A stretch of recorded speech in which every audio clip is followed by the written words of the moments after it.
उचलून घ्या ना, उचलून घ्या ना.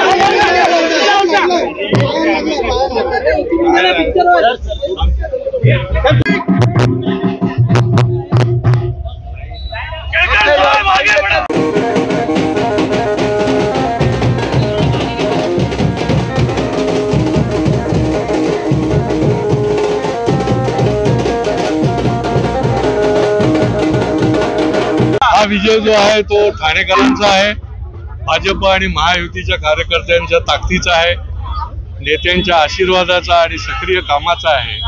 आणि मुख्य म्हणजे मतदारांनी जो पुन्हा एकदा आमच्यावर विश्वास दाखवला त्याचा विजय आहे. या ठिकाणी फडणवीस साहेबांपासून ते एकनाथ शिंदे साहेब देखील स्वतः जातीने या ठिकाणी काम करत होते आणि एक दिलाने एक युतीने आम्ही हा विकासाचा आराखडा, विकासाचा अजेंडा लोकांसमोर ठेवला आणि महायुतीच्या विकासाच्या अजेंड्याला लोकांनी शिक्कामोर्तब केलं. मी ठाणेकरांचा मनपूर्वक आभार मानतो की त्यांनी पुन्हा एकदा मला आशीर्वाद दिला.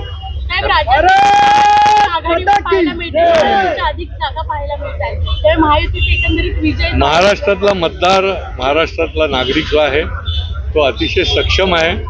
त्यांना माहिती आहे की महाराष्ट्र विकासाकडे नेण्याची ताकद केंद्र सरकारमध्ये आदरणीय नरेंद्र मोदीजींच्या नेतृत्वाखाली आणि या ठिकाणी महायुतीची आहे आणि त्याच्यामुळे हे डबल इंजिन सरकारच या महाराष्ट्रातल्या सर्व घटकांना पुढे नेऊ शकतं आणि महाराष्ट्राचा विकास करू शकतं.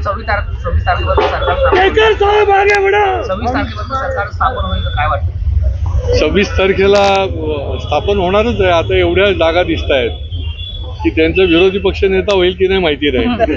एवढी संख्या मोठी या ठिकाणी महायुतीची आघाडीवर दिसते आणि त्याच्यामुळे एकतर्फी या महाराष्ट्रातल्या सर्व घटकांनी महायुतीच्या पाठीशी पूर्णपणे त्यांनी त्यांचं मत दिलेलं आहे आणि आशीर्वाद दिलेला आहे. सर, मुख्यमंत्री चेहरा कोणता असेल हे तर आमचं नेतृत्व ठरवत असतं. आम्ही शिस्तबद्ध काम करणारे कार्यकर्ते सैनिक आहोत. जो आम्हाला आदेश असतो त्याचं आम्ही पालन वर्षानुवर्ष करत आलोय, पुढे पण करणार.